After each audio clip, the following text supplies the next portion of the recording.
Tonight, forced out by a fire. A year later, settled in a brand new spot. 1 year ago today, a fire ripped through a Bulverde shopping center. An art studio and restaurant were both damaged.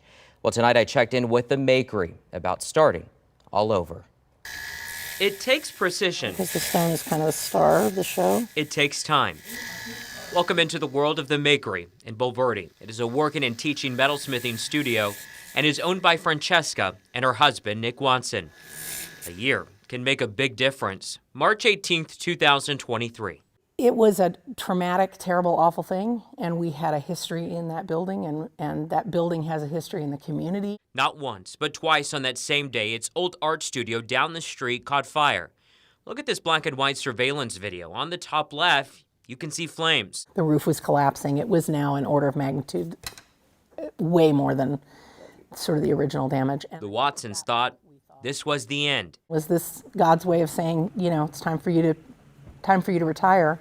It is far from the ending. The owners credit their online community they started in COVID.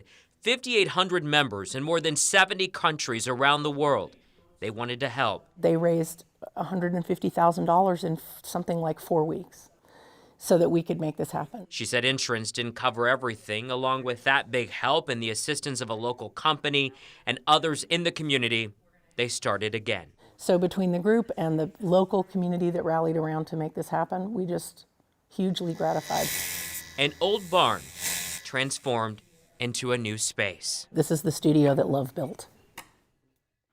That Love built. So Watson says the fire investigation took 2 months and says it was most likely electrical. Now their studio cat Sterling died in the fire. Here you can see there are artworks of Sterling around this new place. For workshops and classes, we do have a link at this story. Just go to kens5.com.